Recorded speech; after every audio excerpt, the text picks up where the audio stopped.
Hello dear students, जैसे कि हमने पीछे की वीडियो में डिस्कस किया है linear momentum. What is the linear momentum, इसको मैंने बहुत अच्छी तरह से प्रीवियस वीडियो में एक्सप्लेन किया है और आज हम अपने लेक्चर नंबर 3 में स्टडी करने जा रहे हैं law of conservation of momentum. What is the law of conservation of momentum?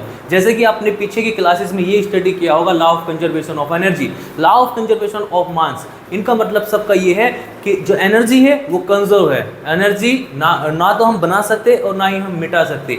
Similarly मास को हम बना नहीं सकते, मास को हम मिटा नहीं सकते। यानी कि इस पूरे यूनिवर्स का मास और इस पूरे यूनिवर्स की जो एनर्जी है वो सेव है, वो संरक्षित है, वो कंजर्व है। सिमिलरली एक किसी भी एक सिस्टम है, मान लीजिए कोई एक सिस्टम है, तो उसका उस सिस्टम का जो मोमेंटम होगा वो भी कंजर्व रहेगा, वो बदलेगा नहीं।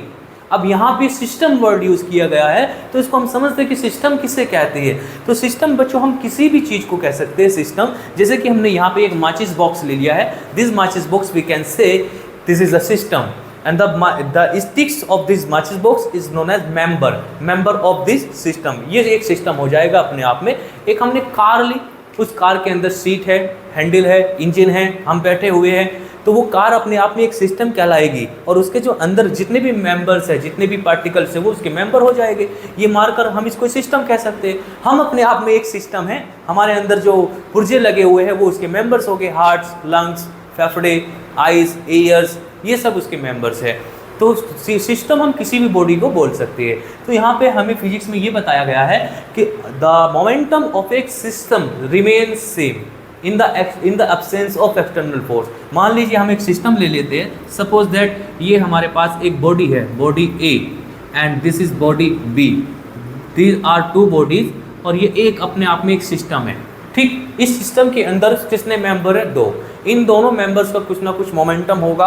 मोमेंटम मान लेते हैं, सपोज दैट इसके पास यहाँ पर वेलोसिटी है u1 और यहाँ पर इस बॉडी के पास वेलोसिटी है u2 और इसका मास है m1 और इसका मास है m2। अब हमने क्या किया, इसका मोमेंटम फाइंड आउट किया। मोमेंटम होगा m1 u1 और इसका बॉडी का मोमेंटम होगा m2 multiply by u2। Total momentum of this system, answer is add कर दीजिए इन दोनों को।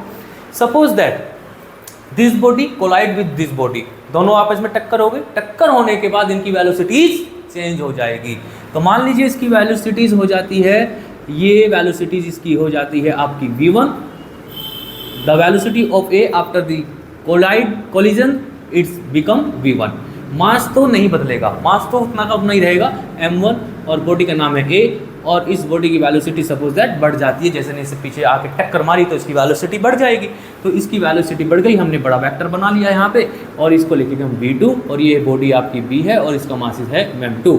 अब यहाँ पर इस बॉडी का मोमेंटम कितना माना जाएगा? m1 मल्टीप्लाई बाय v1 और इस बॉडी का मोमेंटम होगा m2 multiply bye v2। How much the total momentum? Answer is add कर दीजिए। अब देखिए law of conservation of momentum क्या कहता है। लॉ ऑफ कंजर्वेशन मोमेंटम ये कहता है, law of conservation of momentum ये कहता है the momentum before the collision, the momentum after the collision remains same, बराबर रहेगा। यही तो हमारा लॉ ऑफ कंजर्वेशन मोमेंटम है कि वो नहीं बदलेगा।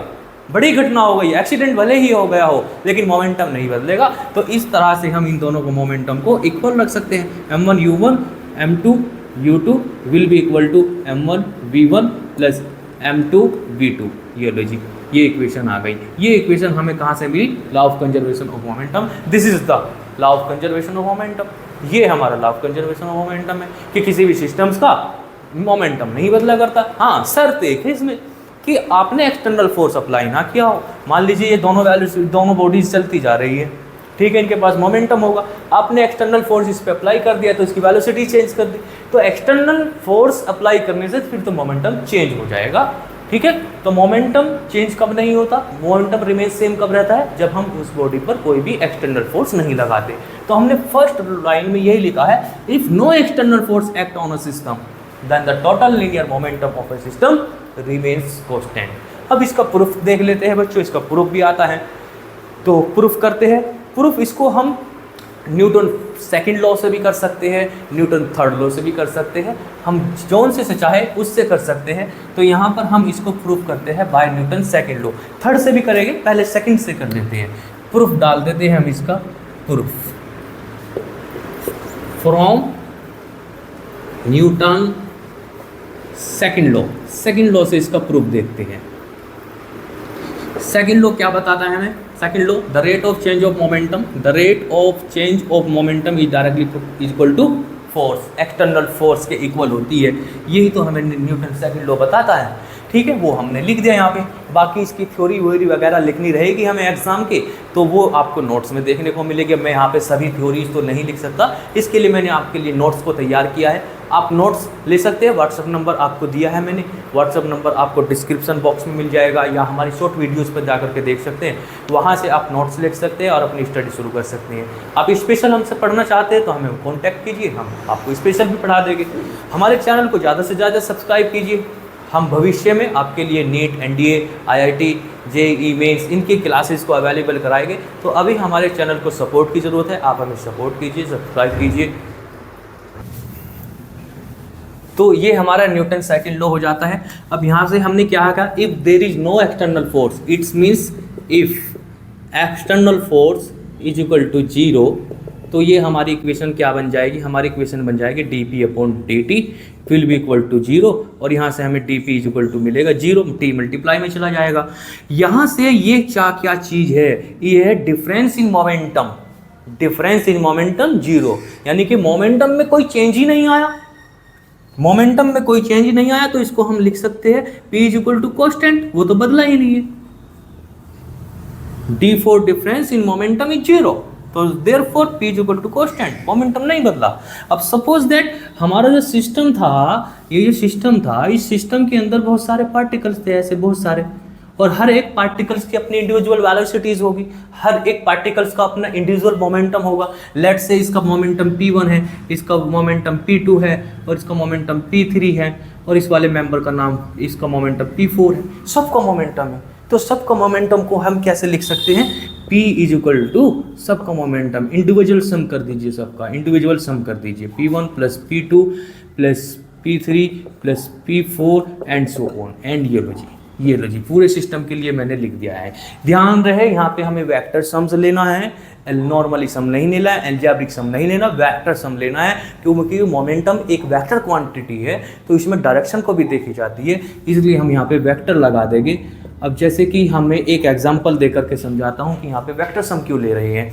मान लीजिए मेरे पास एक बैलून है, उस बैलून को हम छोड़ते हैं, ये एक बैलून है, ठीक, मान लीजिए ये एक बैलून है और इसमें हवा भरी हुई है, तो अभी इसका मोमेंटम कितना पड़ा जाएगा, 0 पड़ा जाएगा, क्योंकि इसके पास कोई वेलोसिटी नहीं है, मैंने पकड़ कर रखा है, तो इसकी वेलोसिटी 0, तो इसका मोमेंटम भी 0, ठीक है। अब मैंने क्या किया, इस बैलून को मैंने छोड़ दिया, छोड़ने के बाद मैं देखता हूँ कि इसके बैलून तो ऊपर की तरफ जाता है v वेग से, और बैलून की जो एयर है वो नीचे की तरफ जाएगी u वेलोसिटी से, तो जितना मोमेंटम बैलून ऊपर की तरफ लेकर के जाएगा उतना ही मोमेंटम बैलून नीचे की तरफ लेकर के जाएगा। सपोज दैट ऊपर की तरफ जा रहा है मोमेंटम आपका 50, तो नीचे की तरफ एयर जो मोमेंटम लेकर के जाएगी वो भी 50 ही लेकर के जाएगी, लेकिन ये डाउनवर्ड डायरेक्शन में है। अभी जैसे मैंने बताया था मोमेंटम में डायरेक्शन देखनी है, एक अपवर्ड डायरेक्शन में, एक डाउनवर्ड डायरेक्शन में। तो जब हम इस बैलून का नेट मोमेंटम फाइंड आउट करेंगे तो हम लिखेंगे P1 एंड P2।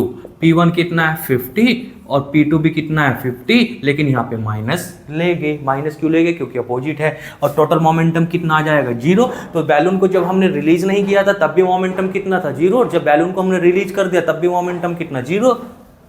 तो इसलिए हमें माइनस लेना पड़ेगा, क्योंकि हम law of conservation of momentum का हम उल्लंघन नहीं कर सकते, वो उतना ही रहना है। तो इसलिए अलजेब्रिक सम नहीं लेना, वेक्टर सम लेना है। ओके, अब हम इसको प्रूफ करते हैं न्यूटन्स थर्ड लॉ से। न्यूटन थर्ड लॉ से देखते हैं हम इसे।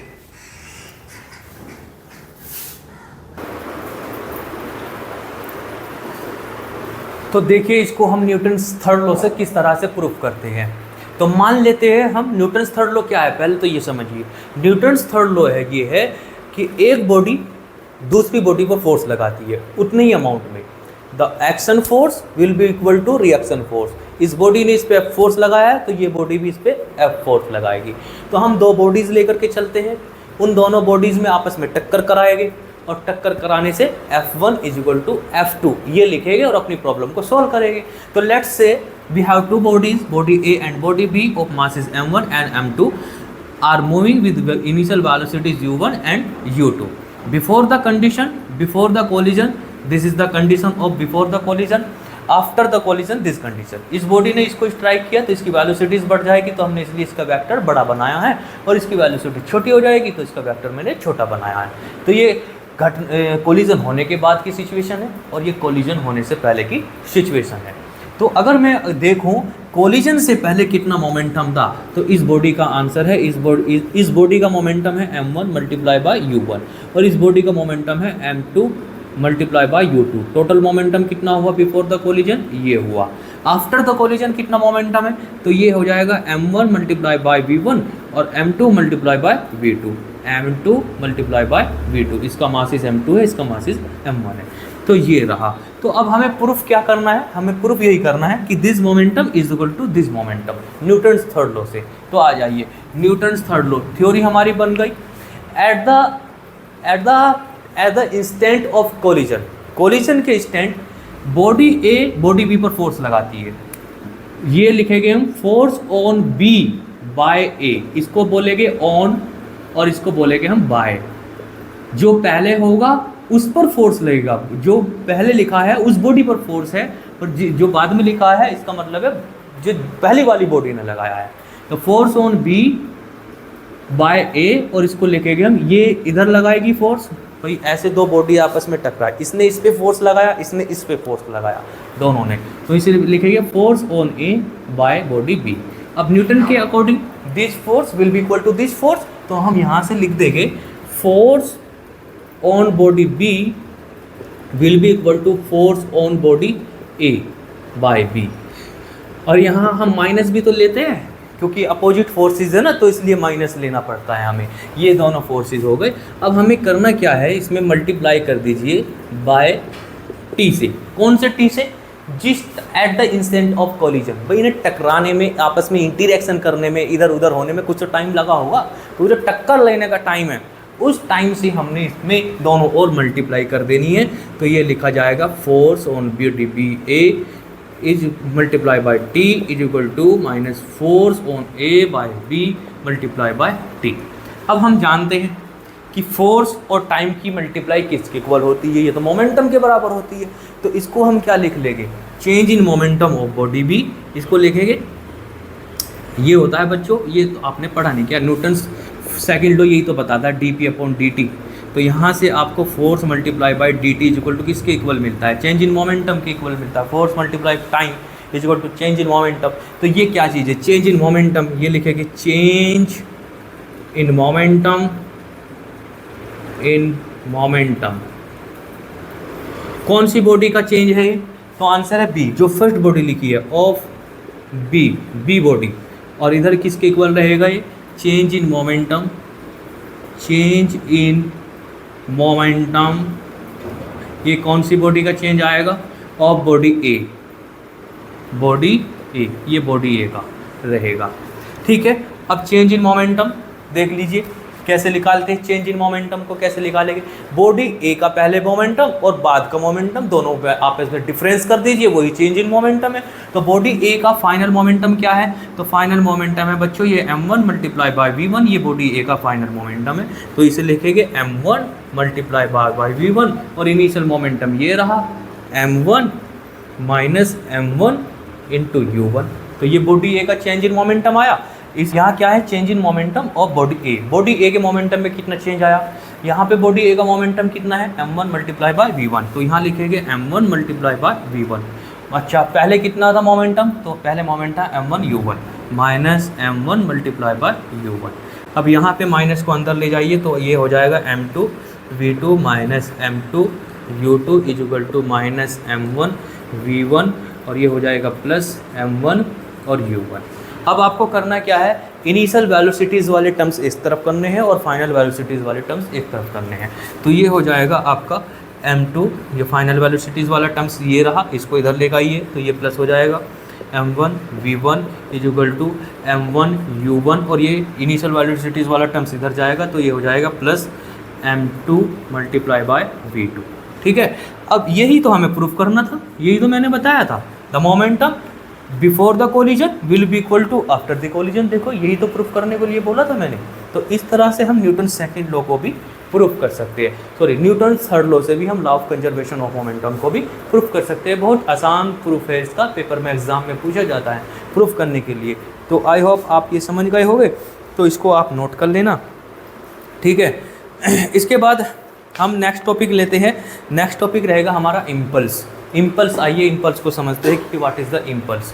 तो इसको मैं रफ करता हूँ और इम्पल्स समझाने की कोशिश करता हूँ कि इम्पल्स क्या होता है। इम्पल्स, इम्पल्स बोले तो पिम्पल्स, ये है आपका इम्पल्स। इम्पल्स,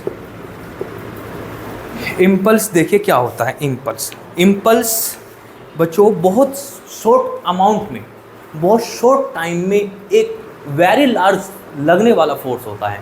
शॉर्ट टाइम में ज़्यादा अमाउंट में लगने वाले फोर्स को ही हम क्या कहते हैं, इम्पल्स कहते हैं। एक ऐसा फोर्स जिसकी क्वांटिटी, जिसका अमाउंट ज़्यादा हो लेकिन छोटे टाइम के लिए लगा हो, ऐसे फोर्स को हम क्या कहते हैं, इम्पल्सिव फोर्स कहते हैं। इसको हम ऐसा समझते हैं जैसे एक मोटरसाइकिल आई, मोटरसाइकिल का पहिया यहाँ आता है और ये कॉन्टैक्ट में आया, टाइम शुरू, और ये फोर्स बढ़ता जाता है, बढ़ता जाता है, बढ़ता जाता है, बढ़ता जाता है। एक टाइम ऐसा आता है मैक्सिमम फोर्स हो जाता है, अब ये कम होता जाता है, कम होता जाता है और मोटरसाइकिल का पहिया उतर करके चला जाता है। तो ये जितने टाइम के लिए हमारी उंगली पर फोर्स लगा, वह फोर्स आपका इम्पल्सिव फोर्स कहलाता है। अब इस इम्पल्सिव फोर्स की कैलकुलेशन कैसे करेंगे, तो इसका आंसर है कि जितने टाइम तक ये फोर्स रहा, जितने टाइम तक कांटेक्ट बना रहा, वो टाइम ले लीजिए आप, और जो फोर्स आपका लगा उसका एवरेज निकाल लीजिए, दोनों की मल्टीप्लाई कर दीजिए। तो मान लीजिए ये फोर्स ऐसे लगता है हमारे पर, पहले वैल्यू बढ़ती जाती है, बढ़ती जाती है, और फिर ये वैल्यू घटती जाती है, घटती जाती है, ये घटती चली जाती है। तो ये इधर की तरफ टाइम है और इधर की तरफ हमारा ये फोर्स है। तो हम क्या करेंगे, इस एवरेज फोर्स को फाइंड आउट कर लेंगे, क्योंकि हर एक मोमेंट पे फोर्स की वैल्यू बदल रही है। यहाँ पर फोर्स कुछ और है, यहाँ अलग है, यहाँ अलग है, यहाँ अलग है, यहाँ अलग है। तो हर एक मोमेंट पर फोर्स की वैल्यू बदलती जा रही है, बदलती जा रही है, यानी कि वेरिएबल फोर्स है। और जब वेरिएबल फोर्स होता है और हम कंप्लीट कैलकुलेशन चाहते हैं, तो वहाँ पर हमारी हेल्प करती है इंटीग्रल कैलकुलेस। तो हम क्या करेंगे, फोर्स की मल्टीप्लाई टाइम में कर देंगे, फोर्स मल्टीप्लाई बाय dt। और कंप्लीट इम्पल्स लेने के लिए हम क्या करेंगे, कंप्लीट इंटीग्रेशन कर देंगे। कहाँ से कहाँ तक का इंटीग्रेशन करना है, तो जहाँ से टाइम स्टार्ट हुआ है, जहाँ टाइम खत्म हुआ है, जहाँ से कॉन्टैक्ट स्टार्ट हुआ है, जहाँ कॉन्टैक्ट खत्म हुआ है। मान लीजिए यहाँ पे टाइम कितना था, t1 इस वाले पॉइंट पर, और जहाँ ये कॉन्टैक्ट खत्म हुआ वहाँ पर टाइम t2 था। तो लिमिट हम ले लेंगे यहाँ से t1 से t2 तक। ये इम्पल्स का फॉर्मूला हमारा निकल जाएगा। इस तरीके से हम इम्पल्स फोर्स की कैलकुलेशन कर सकते हैं। और अगर ये वेरिएबल फोर्स नहीं है, यूनिफॉर्म फोर्स है, तो नॉर्मली फिर हम इम्पल्स का फॉर्मूला बना देंगे, फोर्स मल्टीप्लाई बाय dt।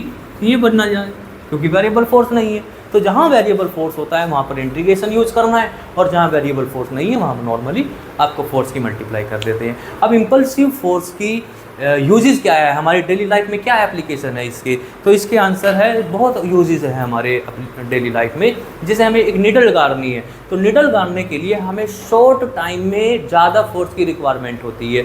इस तरह से निडल गाड़ेंगे और बहुत ज़ोर से एक हथौड़ी लेकर के आएंगे, हैम्बर लेकर के आएंगे, और शॉर्ट टाइम में ऐसे इसको हिट करेंगे। बहुत शॉर्ट टाइम में बहुत ज़्यादा फोर्स प्रोवाइड कराते हैं। अगर ऐसा नहीं करेंगे तो निडल अंदर नहीं जाएगी। तो हमें इम्पल्सिव फोर्स चाहिए, इम्पल्सिव फोर्स नहीं होगा तो निडल अंदर नहीं जाए। और ऐसे गाड़ने लगे या ऐसे, तो ये तो हमने टाइम बढ़ा दिया। शॉर्ट टाइम नहीं है तो लार्ज टाइम है, और लार्ज टाइम में हम ऐसे फोर्स को अप्लाई करेंगे तो इम्पल्सिव फोर्स नहीं बन पाएगा, निडल अंदर नहीं जा पाएगी। तो निडल अंदर ले जाने के लिए टाइम को घटाना पड़ेगा और फोर्स की वैल्यू बढ़ जाएगी अपने आप ऑटोमेटिक। तो वहाँ यूजेज होता है इसका। और कहाँ यूजेज होता है, देखो यहाँ पे इम्पल्सिव फोर्स देखिए, ये देखिए बच्चों, अगर हम टाइम की वैल्यू को घटा देंगे, ये घटा देंगे तो फोर्स की वैल्यू बढ़ जाएगी। और इसका उल्टा भी सच है, अगर टाइम की वैल्यू बढ़ा देंगे, कॉन्टैक्ट ऑफ टाइम बढ़ा देंगे, तो ये वैल्यू घट जाएगी। अब ये क्या कह रहे हो आप, समझ में नहीं आ रहा, समझिए। मान लीजिए आपके पास एक नंबर है 20। अब ये 20 जो नंबर बना है ये दो नंबर से बना है। मान लीजिए ये नंबर A है, ये नंबर B है। अभी फ़िलहाल ये नंबर है 2 और ये नंबर है 10। दोनों की मल्टीप्लाई, दोनों का प्रोडक्ट कितना है, दोनों का प्रोडक्ट है 20। अब मैं कह रहा हूँ कि इनकी वैल्यूज़ बदल दीजिए, लेकिन इनका प्रोडक्ट सेम रहना चाहिए, 20 रहना चाहिए। तो मुझे क्या करना होगा, इसकी वैल्यू को तो मैंने बढ़ा दी, एक वैल्यू मैंने बढ़ा दी, ये कर दी मैंने 10, तो इसको घटना पड़ेगा फिर मजबूरन। तो एक वैल्यू बढ़ेगी, दूसरी घटेगी, दूसरी घटेगी तो दूसरी वैल्यू बढ़ेगी। तो इस तरह से ये जो प्रोडक्ट रिमेन सेम रहना है, तो फिर ये वैल्यू एक घटती है तो एक बढ़ती है, ऐसा होता है। तो ऐसे ही अगर इम्पल्स को मान लीजिए फिक्स रहना है, इम्पल्स अगर फिक्स रहना है तो एक वैल्यू घटा दे तो दूसरी वैल्यू बढ़ जाएगी, और दूसरी वैल्यू बढ़ा देंगे तो अगली वैल्यू घट जाएगी। इस तरह से हम इसे समझ सकते हैं। अब देखिए इसके डेली लाइफ में हमारा क्या यूजेज है। ये हमने टाइम को घटा दिया तो फोर्स का क्या होगा, टाइम को हमने बढ़ा दिया, कॉन्टैक्ट टाइम हमने बढ़ा दिया, फोर्स की वैल्यू कम हो जाएगी। कहाँ यूजेज होता है ये देखिए, एक क्रिकेटर जब कैच करता है तो वो अपने हाथों को ऐसे कॉन्टैक्ट में आई बॉल, कॉन्टैक्ट में जैसे ही बॉल आती है तो अपने हाथों को पीछे की तरफ ऐसे लेकर के चला जाता है।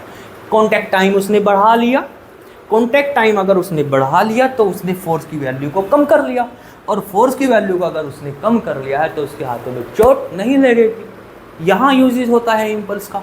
और कहाँ यूजेज होता है, ऊपर से हम कूदे, ऊपर से जब हम कूदते हैं तो हमने एक फर्श पे कूदे, ये फर्श पे कूदे, यहाँ पे हमने गद्दा बिछा रखा है, मट्टी खोद रखी है या फोम बिछा रखी है, तो जब हम ऊपर से कूदेंगे, जैसे ही हम कॉन्टैक्ट में आएंगे तो ये मट्टी हमें नीचे की तरफ धीरे धीरे धीरे धीरे ले करके जाएगी। तो इससे क्या होगा, टाइम की वैल्यू बढ़ जाएगी।